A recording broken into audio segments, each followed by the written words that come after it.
Welcome back to Patman Garage. We are jumping into the loose wires, which we previously looked at, and finally done some research and figured out what they need to connect to. These are in the control pack instruction diagrams as blunt leads.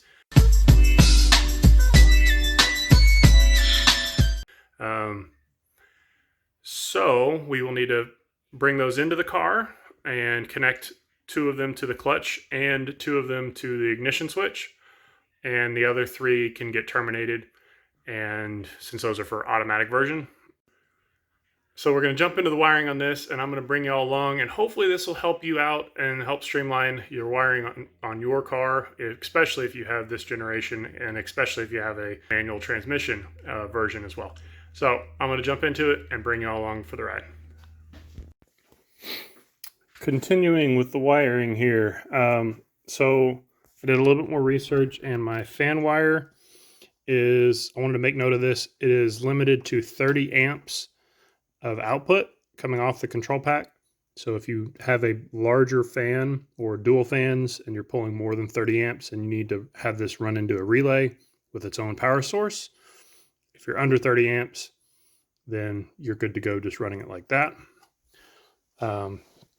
Anyways, we're going to jump into this wiring stuff here, and basically what we need to wire up is we have two that say clutch on them, and basically you have a clutch switch input and a clutch switch output, and then we're going to have a start wire, and then we're going to have a key on wire. Specifically, the key on wire needs to be hot for running and for starting both. So make sure you look at your diagrams really closely. I will get into exactly which wires I'm pulling off of this car, the tapping into. But these four wires will need to go into the firewall. So I may try to get them to squeeze through the same grommet we already had, same wire loom here. I will cross that bridge once I get to that point, but I'm going to start with piggybacking the wires inside the car and finding those. So this doesn't really look like much at the moment, which is actually a good thing. But the big bundle of wires that was here that had the transmission, clutch, and ignition inputs that was here, I was just going to route it and follow along. Then I realized that I had enough room in the first bundle that I ran, which was the OBD2 port and the throttle pedal.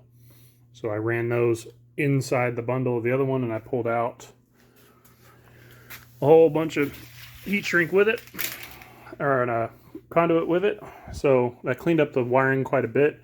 And then the mass airflow connector, which is still kind of long, but I did the same thing along this route here, because it was originally coming out of the bundle back over here and then just running. So cleaned that up a little bit, made it look a little sharper, a little more streamlined.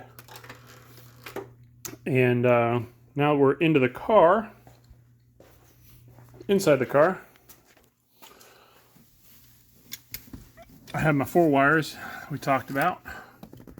I just made a little zip tie needle, essentially, help get them run through that conduit. So I'll split these back open and start getting these plugged in where they need to go. I may end up doing a little bit of conduit in here, just to, depending on where the ignition ones are, just to kind of clean that up a little bit. But that's my next focus, is that I can show you what it looks like once we start getting into where these are actually going to go into. And I forgot to show you one more part on this wire cleanup that I did as well, so let me show you that. So in the big bundle of wires here that had the transmission and ignition wires, those are called blunt leads according to the control pack installation manual. They want you to just cut the bare wires off or tape them in electrical for the transmission. So basically you have two different transmission harnesses in there. You have the clutch inputs, or you have the shifter inputs for an automatic. So they want you to terminate them and tape them up. Well, in my case, when I started redoing some of this wiring here, it was easier to just pull the entire length of wiring out, and there's quite a bit of weight savings here as well. So the ones I removed are the downshift the shift common and the upshift wires, and I depin those all the way back to the control pack connector itself. So instead of just taping them off, it just seemed kind of silly at the point I'm redoing a lot of the tape to open up the harnesses. Went ahead and pulled those all the way out. So it was a little bit more work, but the end result is a cleaner product, and weight savings is always good too. So, or I guess less weight added. Not sure how you describe that one, but anyways, we're gonna jump into the car and start working on wiring in there.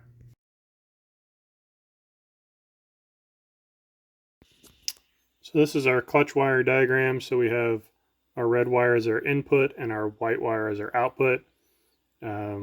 So technically, theoretically, they're actually interchangeable, but we'll get this wired in or extended out to the control pack, and then we'll do the ignition switch next.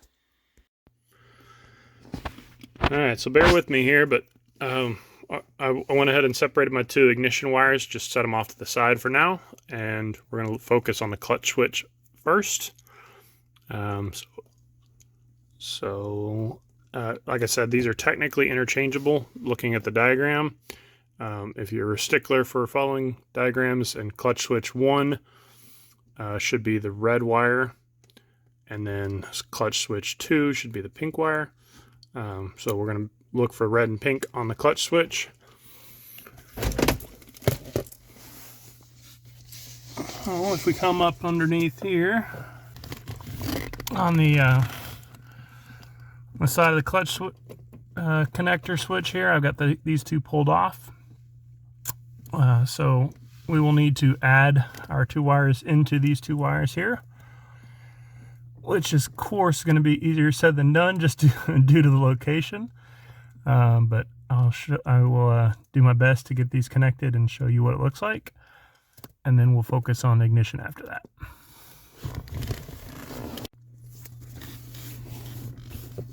Well, that was really difficult, but I got my two wires connected up here. Just like we talked about, the blue one to red and the green to pink or white. And I went ahead and put these quick disconnects on here. This will simplify any sort of future service work of needing to either remove the control pack or remove the dash harness for whatever reason. So I plan to, then I'm going to shorten what's left of the wires as needed, and I'll put the appropriate opposite ends of the quick disconnects on there.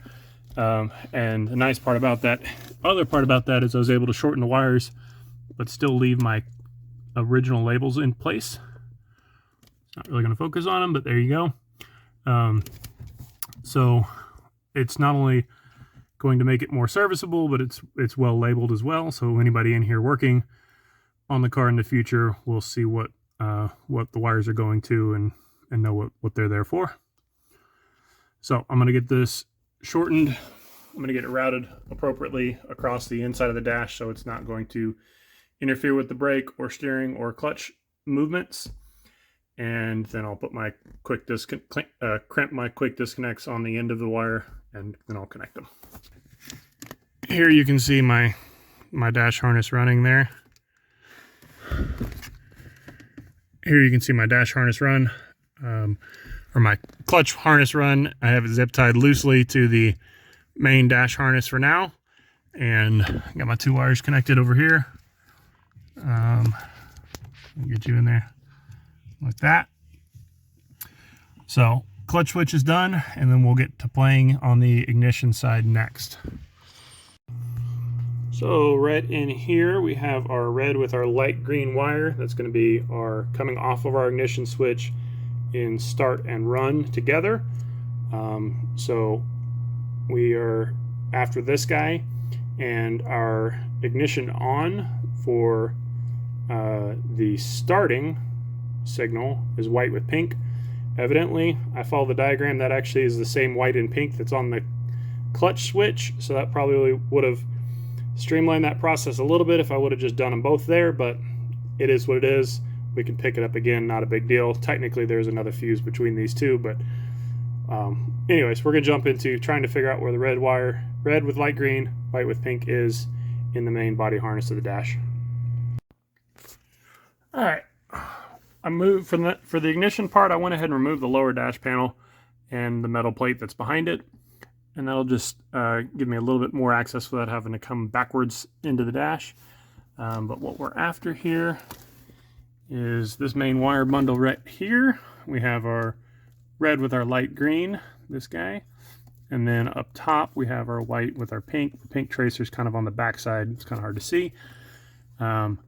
So that's what we're after, and then we should be able to just run straight forward to our yellow and blue wires there. So that's the game plan, and of course we'll have to shorten the yellow and blue wires a little bit just to not have quite so much wiring involved. I will probably also add some fuses as well. Since these are piggybacking off of the main ignition on the car, it would be nice to have a little bit of redundant safety feature. So I'll probably have 2 little fuses somewhere in this area as well. And that way, in case something in the control pack shorts out, we're not burning, or we're not electrically tearing up more stuff on the car side too. So that's the game plan here, and I'll bring y'all along. I ended up unbolting the connector from the ignition switch. This is a 7mm bolt there, and that allowed me to get access to my top connection here. So I've already done my yellow, which is my key on, which is going to be in hot when it's running and starting both. And then my blue one is going to be my start signal. So I'm going to connect my blue one to my switch here. And I strategically cut these so I can keep my labels again. And then I'll put my fuses on this end, and then I will shorten this to wherever my fuses end up, and then connect these ends to my fuses. So that'll be the game plan there. So I'm going to get this guy connected up and start putting this thing back together. So there's the completed ignition wires here, and my 2 new fuses. I just used a spade connector and then stuck the fuse down in there. So I've got a 15 amp for the ignition on, and then I have a 10 amp for the starter signal. And then I just have them kind of tucked up out of the way and secured to themselves, and pushed the main bundle back in there that I had extra originally. That's the throttle pedal and OBD2 port that's extra, so all that went back that way. But got my connector put back in here, so we are ready to reinstall the dash trim. I will probably go ahead and test this just to make sure that everything's working like it's supposed to before I put it all the way back together, but I'm pretty confident with this since I have the diagrams. Getting wrapped up on the control pack wiring here, and we should be just about done with this car, getting ready to fire it very, very soon, so stay tuned for that, and I will catch you in the next one.